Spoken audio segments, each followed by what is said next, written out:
세상은요 그릇된 긍휼 또 이런 얘기 못 알아들어요.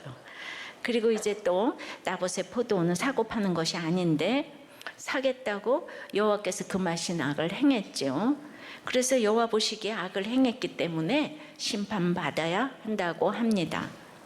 그러면 선악의 개념은 무엇인가요? 선악 까먹고 죄가 들어와서 나는 옳고 너는 그르다가 원죄예요. 그러니까 나는 틀리지 않았다가 가장 큰 죄입니다. 나가서 우리 집은 맞고 너희 집은 틀렸고, 전라도는 맞고 경상도는 틀렸죠. 근데 개인적으로 보면 다들 허벌나게 억수로 좋으신데 정말 전라도 경상도는 종교 같아요. 이런 얘기도 하면 안 된대요. 예. 또 우리 교회는 맞고 너희 교회는 틀렸어. 우리나라는 맞고. 정말 제가 어렸을 때부터 지금까지 정말 일본 놈은 영원히 틀렸어. 정말 이르지 않습니까? 늘 내가 옳고 나면 틀렸기에 이렇게 이혼을 하고 회사가 분열되고 교회가 분열되고 나라가 망합니다. 이 모두가 여호와 보시기에 악을 행하는 것입니다. 그런데 표적을 구하는 바리새인들에게 악하고 음란한 세대가 표적을 구한다고 주님이 말씀하셨어요. 그러니까 이 세대의 특징은 악하고 음란한 것이에요. 악하게 수단 방법 안 가리고 잘 살게 되다 보면 음란으로 다 간다는 거죠. 성경이 말하는 이 세상의 원리입니다. 그러니 인생은 왕이고 왕비고 신하이고 간에 여호와 앞에서 악을 행하는 것이 그냥 하는 일이에요. 자, 그러면 먼저 여호와 앞에 서니까 여호와를 알아야겠잖아요. 근데 그분은 스스로 계신 자예요. I am who I am. 예, 율법 자체이시죠. 그러므로 노력해서 알아지는 것이 아니고 그분이 찾아오셔야 돼요. 말씀이 찾아오셔야 돼요. 진리의 성령님이 시기 때문입니다. 그런데 아합과 이세벨은 하나님의 율법적 관습을 이용해서 권력으로 나봇을 죽이고 나봇의 땅을 차지했죠. 그러니까 율법이 의로운 사람을 합법적으로 죽일 수 있는 도구가 됨을 봅니다. 그러니까 권세자가 자기 유익을 얻으려 한다면 법은 오히려 악행을 돕는 도구가 될 수 있음을 우리가 보잖아요. 그러니까 유전 무죄, 무전유죄가 아니고 유권무죄, 무권유죄인 것이죠. 그러니까 그런 율법 말고 성경이 나를 읽고 지나가야 합니다. 17절이에요. 여호와의 말씀이 디셉 사람 엘리야에게 임하여 이르시되, 아합 왕은 이세벨의 영향으로 온 이스라엘이 하나님을 떠나 우상 숭배를 하게 한 장본인이잖아요. 하나님 섬기는 선지자들을 다 핍박하고 죽였어요. 그리고 뿐만 아니라 지금 이제 그 포도원 갖기 위해서 나봇 같은 의로운 자를 죽게 하고 자기 욕심을 채웠습니다. 그런데도 심판의 예언을 듣고도 심판이 임하는 것 같지 않으니까 심판 이제 망각의 또 은사가 있잖아요, 죄인들이. 그래서 그걸 불어입고자 탐욕을 향해 달려나갔습니다. 그런데 오늘 여호와 보시기에 하나님은 그 아합과 이세벨의 모든 악을, 모든 그 일을 이제 보고 계셨다는 거죠. 사실 장로들도 권력에 기생하기에 입 다물고 있었지만은 나봇을 죽게 했다는 것을 다 알고 있죠. 그러나 이때도 바알에게 무릎 꿇지 않은 자 나봇이 남아 있었어요. 그러니까 믿음은 자격과 공로로 되는 것이 아니에요. 아합은 갈멜산에서 그리고 아람과의 전쟁에서 이스라엘의 여호와 하나님만이 참 하나님이심을 알았지만은 지식적으로 알았지만 회개가 안 되니까 삶을 변화시키지는 못했습니다. 아합이 나봇의 포도원을 탈취하고 이제 너무 기뻐하는데 우리는 아니 왜 나봇은 어이없이 죽고 그리고 아합과 이세벨은 어찌하여 지금 축배를 들고 있는지 또 이해가 안 됩니다. 큐티를 해도 일상생활에서 들어가면 또 이해가 안 돼요.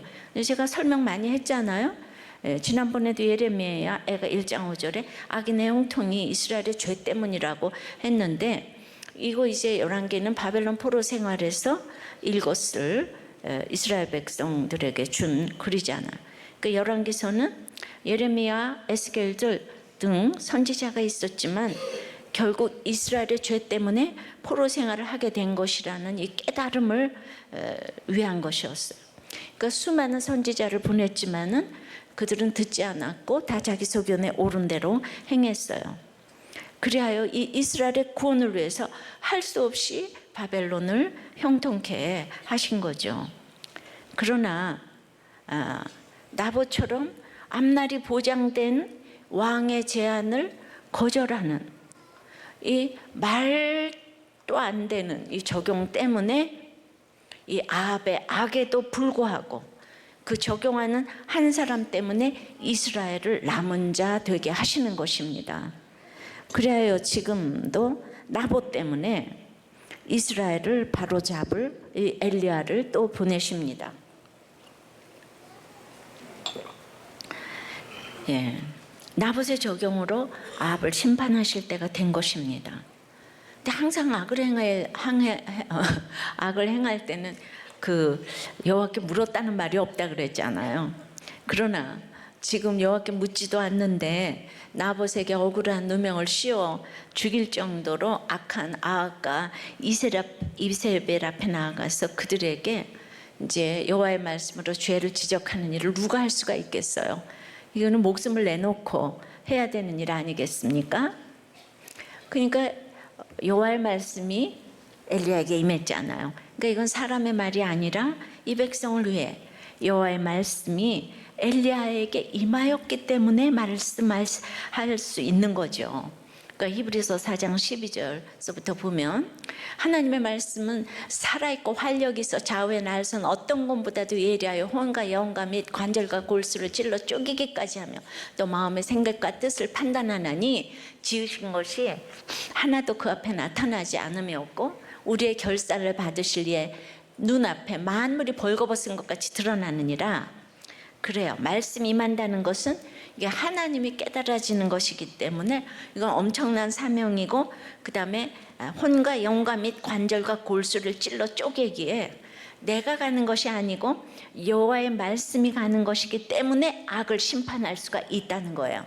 그러니까 수많은 곳에 말씀으로 갔을 때 나는 할 수 없었지만은 말씀이 살아서 다들 그 자기 속에 악을 찔러 쪼개니까 이 찔림을 받고 이혼을 안 하는 등 그 역사를 경험케 하셨어요. 나는 늘 할 수 없다고 생각했지만은 나는 간 곳이 없고 구속하신 주님만 내 속에 계시기 때문에 주어진 여호와의 말씀에 순종하여 제가 가서 한 일은 이 세상의 멸망을 선포하는 임무를 수행한 거예요. 저에게 남편이 갔을 때 우리 남편이 육은 죽어서 망했지만 구원받고 영이 살아서 그 일로 특별히 말씀이 임했기 때문에 제가 멸망 회복을 전하게 하신 것입니다. 전 늘 하는 얘기지만은 피아노 연주할 때는 그 이겨야 되고 학교에 남아야 되니까 늘 몇 명 안 되는 심사위원 선생님들 앞에서 부들부들 떨었잖아요. 근데 지금 이 수많은 사람이 있어도 여호와가 말씀하시니까 이게 두렵지가 않은 거예요. 근데 이 비교는 정말 하나님이 하게 하신 것 같아요. 제가 그걸 너무 비교해봐서 알잖아요. 인간적이라면 매주일 제가 이렇게 강단에 서는 이런 벌을 어떻게 받고 살겠습니까? 한 번씩 설교하라고 그래도 다 죽겠다 그러는데, 그러니까 이건 진짜 여호와의 말씀이 임하여는 내 힘으로 하는 거가 아니라는 걸 말씀드리고 싶어요.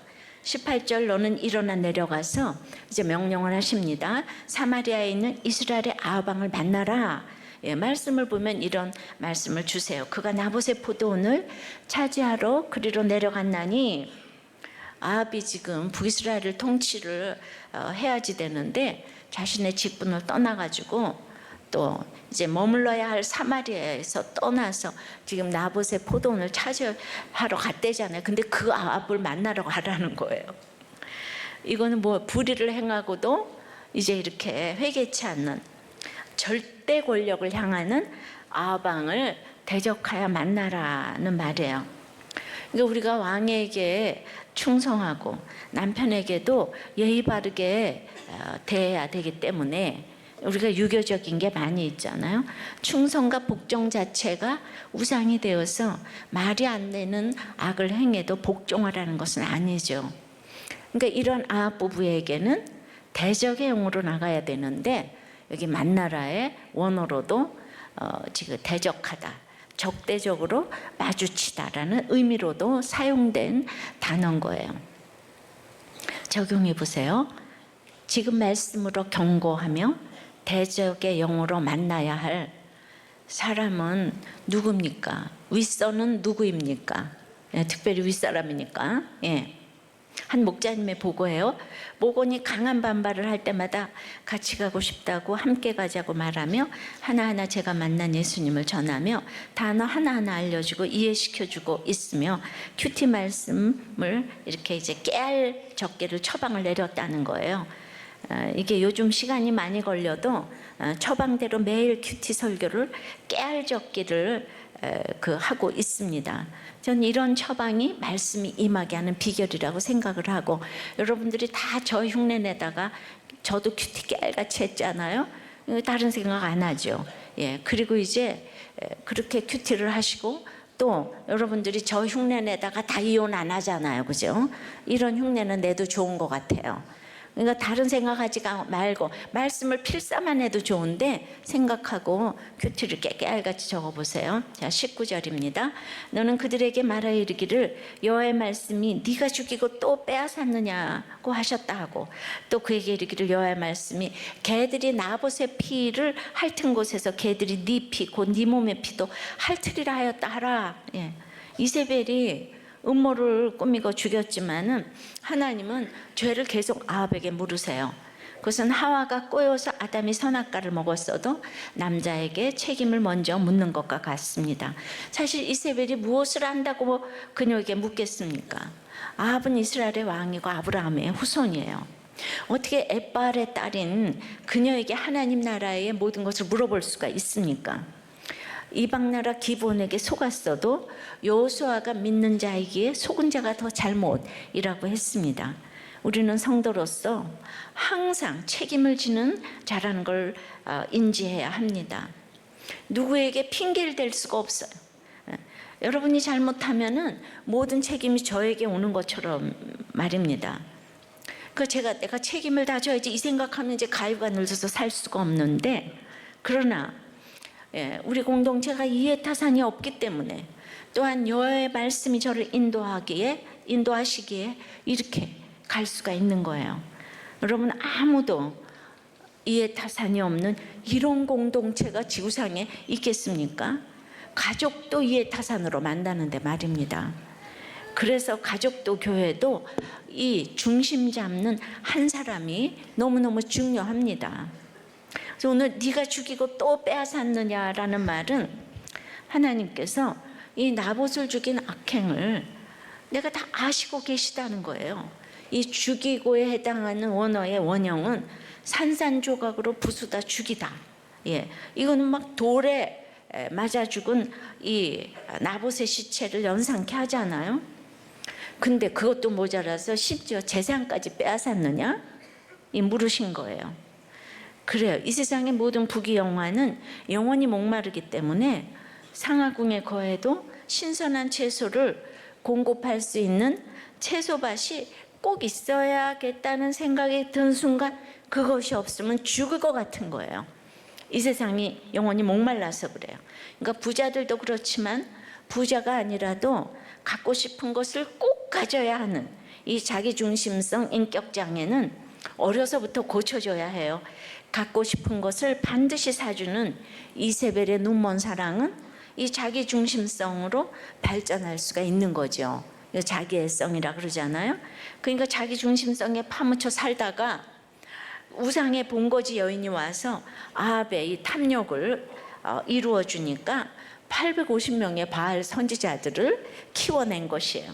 좋아하는 게 그렇게 많은 거예요. 뭐 음악, 미술, 뭐 어쩌고, 파블로가 어떻고 저쩌고. 예.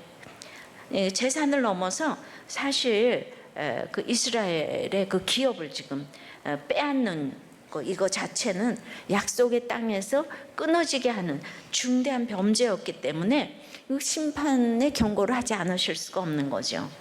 아합이 그래서 의인인 나봇을 돌로 쳐서 그 패들을 걔들이 할게 했기 때문에 아합 너도 그대로 당해봐. 걔들이 그냥 네 패를 핥을 거야. 그대로 당해봐. 우리가 당하는 거는 거의 다 삶의 결론이기 때문에 지금 현재는 여러분 삶의 결론인 거예요. 적용해 보세요. 죽이고 빼앗고 싶을 정도로 가지고 싶은 것이 무엇입니까?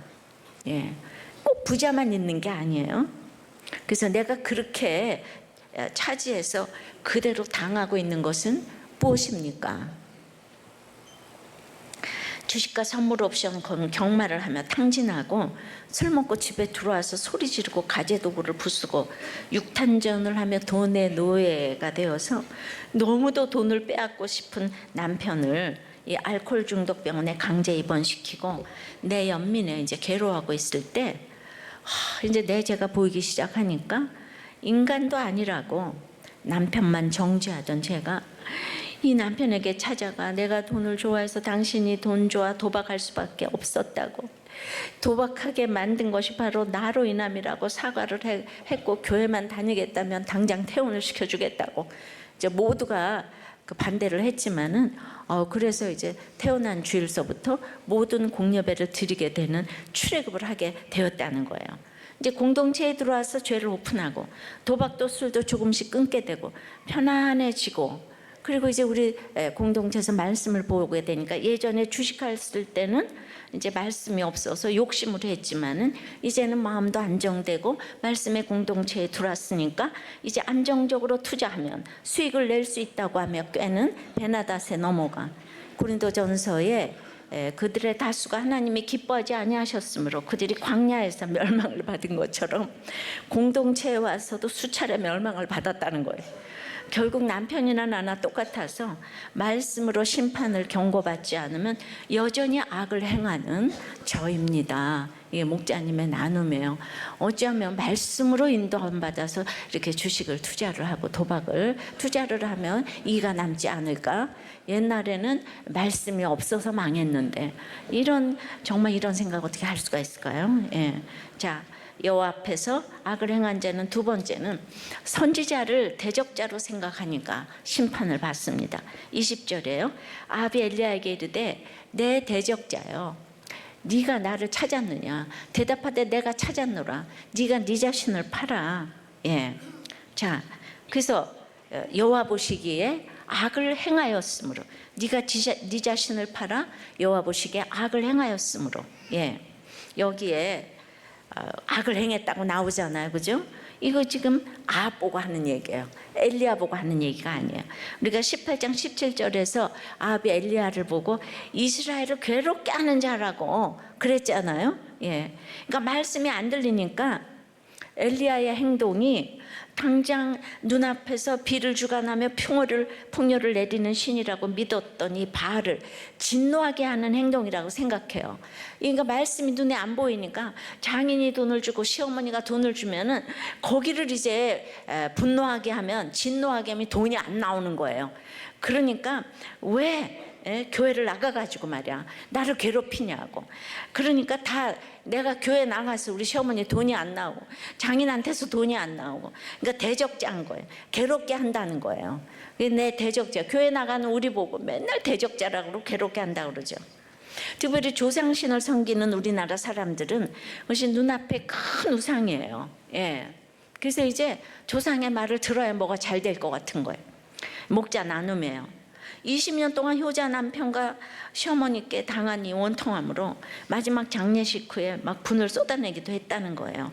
그렇게 효자이던 남편은 시부모님이 다 돌아가시자 20년 이렇게 모셨는데 다 돌아가시자 현재는 손이 신우님 세 분께 또 효도를 이어가고 있다는 거예요. 너무나도 잘 보살펴드리고 있다는 거예요. 이제 교회도 안 나오면서. 정말 이러면 돌아버려요. 근데 이 부부가 다 교수거든요. 그냥 너무나 교양으로 남편을 대하다가 그냥 20년 만에 더 이상 참을 수가 없어서 육탄전으로 불같은 남편과 싸우다가 드디어 남편은 직장 근처에 원룸을 얻어서 집과 원룸에서 반반 살고 있대요. 이게 다 하나님의 은혜라고 고백하고 간증합니다만 지금 저 자신을 치유하는 시기를 보내고 있습니다. 그래서 이분이 목자 잘하더니 객관적으로 남편을 보셨다고 생각되는 게 사회가 좋은 것만이 구원의 시각은 아니거든요. 그렇지만 이분도 이렇게 된 데는 그 딸둘 세모녀가 카타콤 같은 신앙생활을 하면서 너무너무 이제 맹렬히 이 대적자에 괴롭게 하는 자 이러니까 그냥 어렸을 때부터 큐티하다가 남편이 들어오면 얼른 가방에다 놓고 다 장난감 놓고 노는 거예요. 애들도 아빠 온다 이러면. 그러니까 전부 다 신앙생활을 막 그냥 그러니까 아이들이 믿음이 그냥 너무 잘 들어가는 거 있죠. 그리고 우리들 교회 너무 좋은 걸 아는 거예요. 그래가지고 이 아이들이 여기서 중고등부를 거쳐가지고 최고의 대학과 의과대학을 들어가 둘 다 있잖아요. 그렇게 되다 보니까 이렇게 남편한테 육탄전을 벌일 수 있는 거죠 뭐. 실력 행사를 하셨어요. 그러니까 남편이 핍박을 해줘가지고 아이들이 자립신앙을 갖게 되어서 저는 대학 갈 때 아주 큰 역할을 하셨다고 봐요. 그 남편이. 그러니까 그냥 교회 오는 게 막 숨을 쉬고 그냥 뭐 이러니까 애들이 너무 오는 거를 귀하게 여기고 아합이 본문과 같이 엘리야를 아예 대적이여라고 부르면서 나를 찾았느냐 그러지 않아요. 그죠? 그러니까 나봇을 죽이고 나서 한쪽으로 이게 죄라는 거 알아요. 그러니까 너무나도 하나님의 공의의 심판이 나한테 오지 않을까?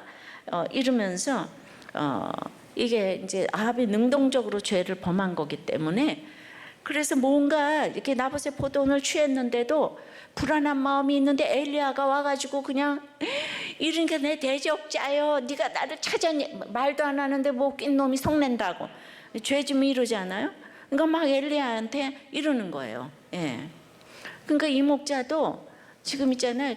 이렇게 편해졌어요. 남편도 밤밖에 안 들어오니까 이제 편해지고 교회도 그러니까 맘대로 오고 애들은 다 그냥 뭐 S대라고나 할까를 가고 이러니까 이분이 불 같은 시험 때는 죽을 것 같아서 믿음 생활을 하기가 또 힘들고 편해지니까 또 이렇게 눈에 보이는 게 없으니까 이 믿음 자체를 또 지키기가 힘들어진다는 거예요.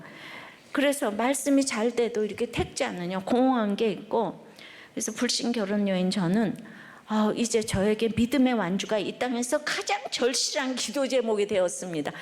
정말 들어갈 때 나갈 때가 이렇게 이제 다른 거예요. 그냥 예배를 목숨을 걸고 사수하시더니 애들이 대학교 들어가니까 믿음 지키는 게 기도 제목이 됐대요. 절실한 기도 제목이 됐대요. 그래도 오늘 아합이 여호와 보시기에 악을 행해서 이제 그래도 회개를 하는 걸 볼 때 악을 행하셔도 붙어만 있으면 여호와가 보시니까 염려하지 마시기를 바랍니다. 우린 붙어만 있으면 여호와가 보시잖아요. 그죠? 21절서부터입니다. 여호와의 말씀이 내가 재앙을 내게 내려 너를 쓸어버릴 때 네게 속한 남자는 이스라엘 가운데 매인자나 노인자를 다 멸할 것이요 또 네 집이 느바세 아들 여로보암의 집처럼 되게 하고 아이의 아들 바이사의 집처럼 되게 하리니 이는 네가 나를 노하게 하고 이스라엘이 범죄하게 한 까닭이니라 하셨고 이세벨에게 대하여도 여호와께서 말씀하여 이르시되 개들이 이스라엘 성읍 곁에서 이세벨을 먹을지라 아합에게 속한 자로서 성읍에서 죽은 자는 개들이 먹고 들에서 죽은 자는 공중의 새가 먹으리라 하고 이렇게 그러니까 21절에 너를 쓸어버리되는 이제 너의 후손이란 의미로도 이렇게 번역이 됐어요. 그러니까 아합에게 속한 자는 자유자나 노예할 것 없이 모두 멸망의 대상이 되어서 이제 이 하나님의 엄중함은 다 모든 걸 태워버리는 맹렬한 불길처럼 다 쓸어버리겠다. 아합이 하나님을 이제 이렇게 노하게 하고 범죄케 했기 때문에 심판하시겠다는 거죠. 그러니까 임종 후에 무덤에 묻히지 못할 뿐 아니라 시체가 잔혹한 들깨의 먹이가 되고 또 이제 공중의 새의 먹이가 되며 성벽 밖은 온갖 쓰레기를 버리는 장소로 고대 근동에 이렇게 이용되었다는 점에서 볼 때는 이세벨이 그냥 쓰레기와 같이 던져져서 더럽게 여겨져서 버림을 당하게 돼서 개들이 먹을 거다. 이 아까 이세벨의 죄악에 대한 하나님의 극도의 분노를 지금 표출하고 계시고 죄의 대가가 얼마나 크고 심각한지를 보여줍니다. 이들은 왕과 왕비로서 잘 살던 사람 아니에요. 예, 적용해 보세요. 여러분은 누구의 대적자입니까? 아합의 대적자 엘리야입니까? 엘리야를 괴롭게 하는 아합입니까? 예. 여호와 앞에서 악을 행한 자는 세 번째는 아내에게 충동되어 심판하신다고 합니다. 그래서 우리는 여자의 머리 남자, 남자의 머리 그리스도, 그 위에 하나님이 계시다 그랬잖아요. 역할이 너무 중요한데요. 25절, 예로부터 아합과 같이 그 자신을 팔아 여호와 앞에서 악을 행한 자, 여기도 아합이 여호와 앞에서 악을 행한 자가 없으면 그를 그의 아내 이세벨이 충동하였음이라. 그가 여호와께서 이스라엘 자손 앞에서 쫓아내신 아모리 사람의 모든 행함같이 우상에게 복종하여 심히 가증하게 행하였더라. 역사상 유례를 찾기 어려운 이와 같은 참혹한 심판이 아합에게 선포된 이유를 밝히면서 이제 아합이 하나님의 율법을 거슬려서 이제 나봇에게 그의 기업을 팔라고 한 행위 자체가 이게 악인 거예요. 그리고 이제 자신을 왜냐하면 여호와의 기업을 지금 이제 끊어놨잖아요, 그죠? 나봇의 집에 여호와의 기업을 끊어놨어, 약속을 끊어놨어. 자기 자신을 하나님께 못 나가게 한 사단의 괴수 역할을 지금 아합이 한 거잖아. 그러니까 그 자신을 이제 팔았다는 것은 이렇게 나봇의 기업을 팔라고 한 것인데, 이렇게 죄의 종이 된 이유가 아내 이세벨이 꼬드기고 유혹해서 충동했기 때문이라고 하는 거죠. 직역을 하면 아합은 자신을 스스로 팔았고 이세벨은 그를 유혹하였다. 이게 모두 능동형이에요. 옛날 개역 한글에는 그 아합이 충동되었음이라 이러는데 수동태가 아니고 두 사람 모두 스스로의 행동에 대해 책임을 져야 한다는 걸 분명히 밝히고 있는데요. 여전히 하나님은 아합 보고 여호와 앞에서 악을 행한 자라고 하십니다. 그럼에도 하나님은 여호와 앞에서 악을 행한 아합을 보고 계속 경고하십니다. 이런 거 있죠. 왜 선생님은 나만 보고 야단쳐? 엄마는 왜 나만 보고 야단쳐? 목사님은 나만 보면 이상하게 그러더라. 뭐 이러면서, 그러니까 나만 보고 야단치는 게 아주 좋은 거잖아요, 그죠? 그러니까 여기 하나님이 지금 아합만 보고 계시잖아요. 야, 진짜 굉장한 사랑입니다. 그러니까 결국은 이렇게 유혹에 충동되는 이유가 욕심이 있기 때문에 충동되는 거죠. 욕심이 없으면 아무리 유혹해도 안 넘어가죠. 속아 넘어가는 사람들이 한결같이 욕심이 많아서 속아 넘어가는 거예요. 예. 그래서 다 말이 안 되는데 속았다 그래요. 그러니까 착해 보이는 사람들이 잘 속잖아요, 그죠? 착해 보이는 사람들이 그렇게 욕심이 많아요. 네. 그래서 부부간에도 이제 그 착한 사람들이 잘 참잖아요. 그 다음에 그냥 성질이 더러운 사람들은 다 끝판내잖아요. 다 집어 던지고. 근데 이런 사람들은 이혼 안 해요. 착한 사람들은 욕심이 많아가지고 잘 참는 거예요. 그래가지고 그게 예수가 없으면 이게 꼭 아합이에요. 아합. 이 세상에. 그러니까 이단도 이거 욕심이 다 많아서 넘어가는 거예요. 그냥 이단에 왜 가겠어요? 남자 소개시켜준다. 거기 뭐 이쁜 여자가 있대요. 이번에 가보 왜 거기서 못 나오냐 그랬더니 이쁜 여자들이 있다고 이렇게 약속은 저하고 했습니다만. 그러니까 남자 여자 소개시켜준다 그러고 돈도 일확천금하게 해준다 그러니까. 그러니까 그런 걸 생각하면서 이제 우리가 착한 게 악한 거라 그러는데 상식적으로 생각하면 아무도 안 속는데 그 상식이 없어요. 그래서 큐티를 잘하면 얼마나 품위가 있어지는지 몰라요. 속여 먹기 좋은 사람이라는 게 그게 욕이에요. 칭찬이 아니고. 바보 아니에요, 바보? 아합은 부드럽고 굉장히 유약해요. 정말 두려움도 많고, 그리고 꼭 하는 짓이 밥도 안 먹고 땡깡이나 부리고 꼭 어린아이 같잖아요. 근데 그 안에 그냥 욕심이 그냥 이만한 게 있는 거예요. 근데 이걸 왕이니까 믿음으로 포장을 해야 되니까 이게 죽을 지경인데 그 욕심을 이루어주는 부인이 온 거예요. 그리고 악역은 다 이세벨이 하면 되는 거예요. 이세벨은 불신자니까. 그러니까 그래가지고 나봇의 포도원을 딱 뺏었잖아요. 근데 이 모든 것이 이세벨의 범죄로 완전 범죄로 끝날 줄 알았는데 누가 안 속았죠? 하나님이 안 속았죠. 왜냐하면 하나님께서 보시기에가 있잖아요. 하나님이 아합을 계속 보고 계시대잖아요. 여러분들도 아무리 죄봐요. 하나님이 보신대잖아요. 누굴 속일 수가 있겠어요? 예, 하나님이 보신대요. 이게 게임 끝이에요. 내가 어디를 가든 하나님을 속일 수가 있겠어요?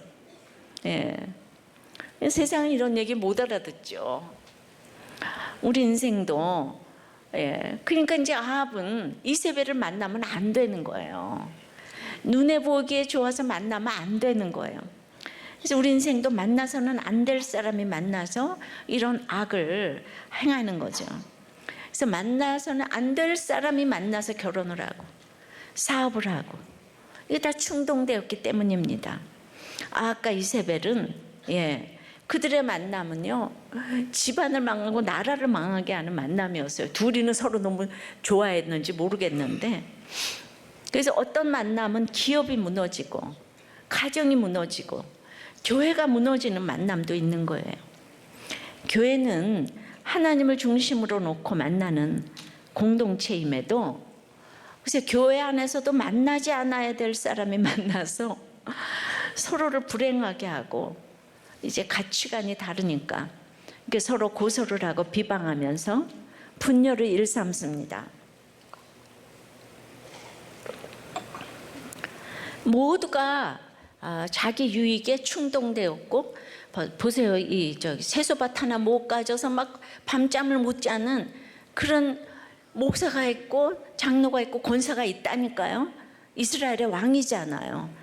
그러니까 이 한 사람의 가치관 때문에 교회가 그런 사람이 윗자리에 있을수록 교회가 왔다 갔다 하고 나라가 왔다 갔다 하고 집안이 왔다 갔다 하는 거죠. 그죠? 적어도 우리의 만남은 우연이 아니지만 상대를 이렇게 불행하게 하는 만남은 되면 안 되잖아. 내가 누굴 만나서 상대를 불행하게 하면 되겠습니까? 나를 만난 사람들이 이 가족들이 나 때문에 불행하다면 나 때문에 고통을 당한다면 그건 아니지 않아요? 그러면 이제 인간적으로 생각해가지고 그래 난 당신 만나서 불행해. 이제 오늘 또 딥다 싸워요. 이제 당신 만나서 고통스러워. 다 이렇게 얘기를 하면 그게 누구 말이 맞는지 모르잖아요. 그죠? 그런데 나 때문에 불행해지는 사람이 있어도 안 되고 내 자신도 남을 불행하게 하면 안 되겠죠. 근데 그 약한 것을 충동질하면 안 되는데 근데 보세요. 아합과 엘리야와의 만남도 진짜 괴로운 사람은 지금 엘리야잖아요. 근데 엘리야는 그런 말 안 하는데 아합은 엘리야 볼 때마다 저 괴롭게 하는 자의 대적자예요. 네가 나를 찾냐 막 이러면서 이래요. 그러니까 이거를 보면은 나는 가만히 있는데 상대방이 나 때문에 괴로워서 죽잖아요. 대적자라고 그냥 죽잖아요. 그죠? 그래서 이걸 어떻게 말려요? 그러니까 우리는 성도들의 믿음이 인내에 있는 거죠. 그러니까 드러내야 되는데 이 세상은 그걸 참지를 못해요. 그러니까 절대 선악의 판단은 여호와 앞에서만 할 수 있는 거예요. 세상은 이 말을 몰라요. 뭐 불행하냐 행복하냐 이게 인간의 목적을 전부 다 이제 행복에만 두니까 그 잣대로 행복이냐 불행이냐 이거를 따지면 끝이 없는데 아합이 그 가치관이 바뀌지를 않아요. 이스라엘의 왕인데도 엘리야를 보고 그러니까 대적자 볼 때마다 대적자예요. 나를 괴롭게 하는 죄, 네 죄를 알렸다 이 얘기를 하는 거죠. 우리 어디서 많이 듣던 얘기죠. 교회만 나가도 네 죄를 알렸다 뭐 이러잖아요. 그러니까 가나안 족속들을 대표하는 아모리 사람을 여호와께서 쫓아내셨다고 표현하므로 사실 그 가나안 족속들을 다 물리치고 이스라엘의 기업이 되게 하신 분이 하나님이잖아요. 근데 그 아모리 족속이 쫓겨나간 것처럼 이제 너도 불신 결혼했기 때문에 이제 하나님에 의해 쫓겨나는 신세가 될 수밖에 없다. 지금 이 얘기를 하는 거예요. 애초부터 네게 어딨냐. 아합이 잘나서 전쟁에 이긴 게 아니잖아요.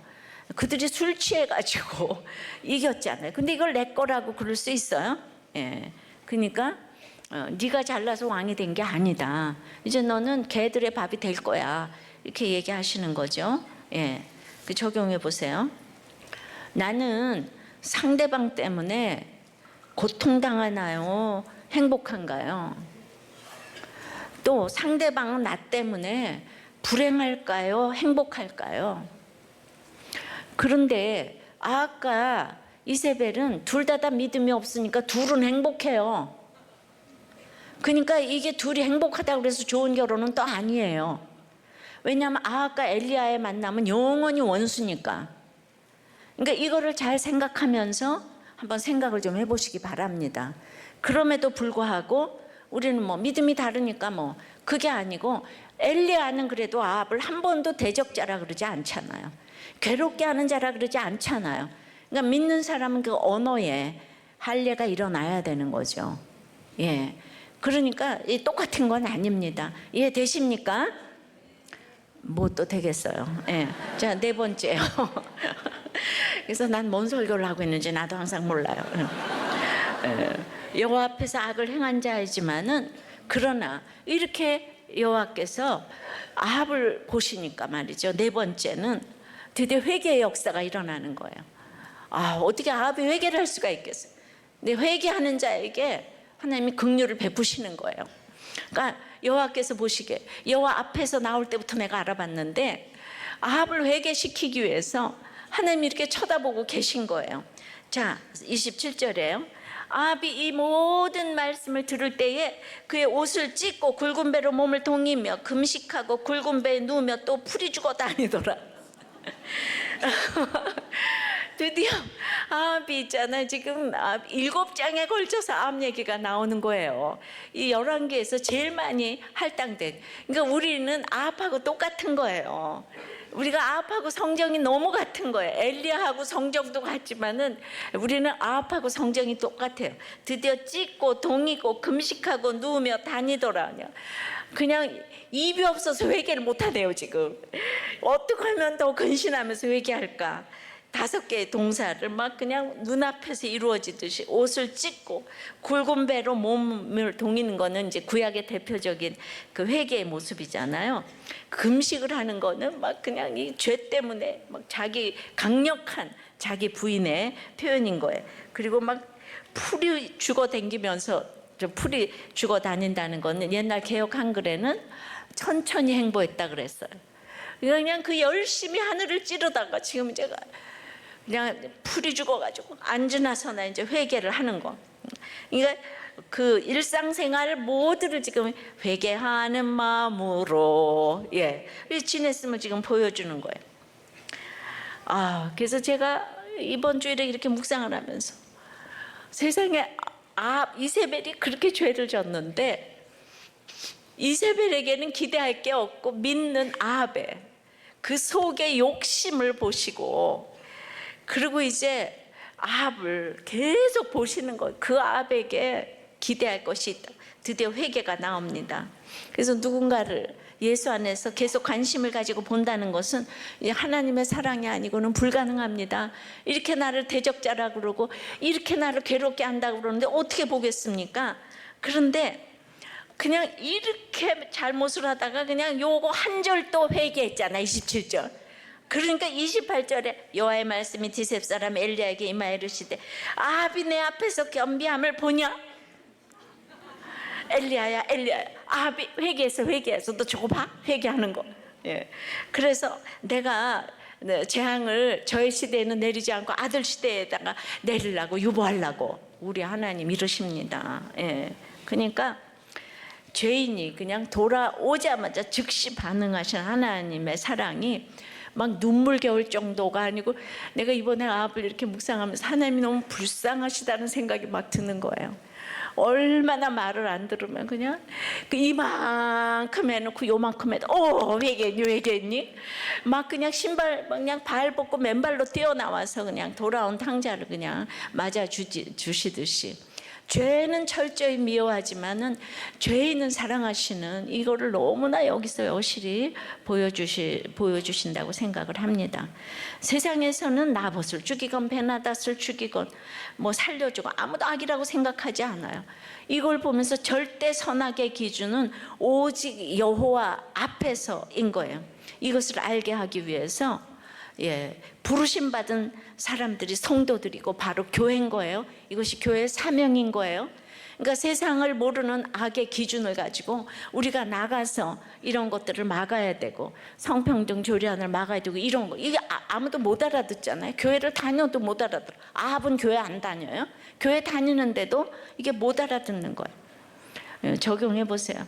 내가 주홍빛같이 죄가 많아도 오늘 제발 말씀이 들려서 옷 찢고 동이고 금식하고 누우며 다니더라에 이 회개를 좀 이제 해보시면 어떨까요? 이번 주 공동체 고백은 아까 우리 모든 가족이 일어나셨습니다만 이 초호님의 아버님은 평생 하나님을 멀리하다가 아합처럼 이렇게 마지막에 이렇게 극적으로 영접하시고 천국 가셨어요. 근데 이 초호님이 늘 아버지의 구원을 위해 관심을 가지고 보니까 선물을 주셨죠. 7월 초에 카톡방에 기도 제목을 올리셨어요. 어머니, 여동생, 가족 모두 예수 믿어 구원받고 천국 시민 되었으면 좋겠습니다. 아버지께서 고륙정 사기로 항암 치료 중이신데 심신이 약해지셔서 이제 우시네요. 이제 오늘 카톡을 드렸어요. 아버지 하나님의 독생자이신 예수님이 여자의 자궁에 점이 되기까지 인간의 몸으로 낮아지셔서 이 땅에 오신 건 우리를 너무 사랑하셔서 우리가 죄인된 몸으로 지옥에 가지 않게 하기 위해서요. 그래서 온갖 고통을 당하시고 멸시당하시고 수치와 조롱을 당하시면서 십자가에 못 박혀 죽으시고 장사한 지 사흘 만에 부활하셨습니다. 그만큼 우리 인간들이 죄사함을 받고 구원받아 천국에 가기 원하십니다. 근데 아이들 생모죠. 친모가 금융사고 쳐서 10년간 10여 년간 가출했잖아요. 저는 그 당시 빚을 갚기 위해 대학병원에서 나올 수밖에 없었고 어린 아들 딸을 일하면서 키울 수밖에 없었기에 죽고 싶었던 적이 너무 많았습니다. 그런데 저를 너무 사랑하시는 하나님께서 저를 교회로 부르시고 예수를 믿게 되니 천국 가는 소망이 생겼고 제게 닥친 고난이 감사하게 생각되었습니다. 왜냐하면 제가 그런 일이 없었다면 교회를 갈 일이 없을 뿐더러 그냥 대학 교수로 행복한 가정생활 하다가 지옥에 갈 것이 뻔하였기 때문이죠.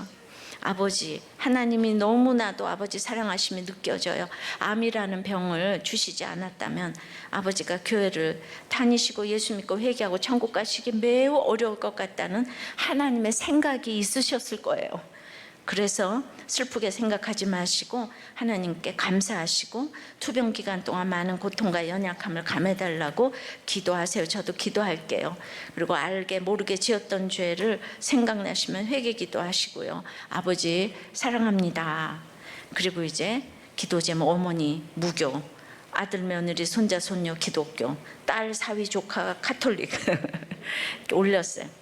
근데 이 아버님이 1958년도에 연세대 필수 교양인 체포를 드리면서 그때 하나님을 알게 되셨는데 가난해서 차비가 없어서 동대문에서 신촌까지 걸어 다니셨대요. 근데 그 후에 대기업 임원까지 이제 역임하시고 은퇴하셨는데 그리고 딱 대학교 떠나서 60년간 하나님 떠나 계시다가 초호님이 아무리 전도해도 안 된 거예요. 너무 강하신 거예요. 그런데 아합처럼 심판의 선고인 고륙종 암발병 이후에 아들이 꾸준히 복음을 전했고 결국 이제 정말 손드시고 주님을 영접하시고 세례를 받으신 거예요. 이게 가시기 얼마 전인 거예요. 자, 이 기도문 띄워주세요.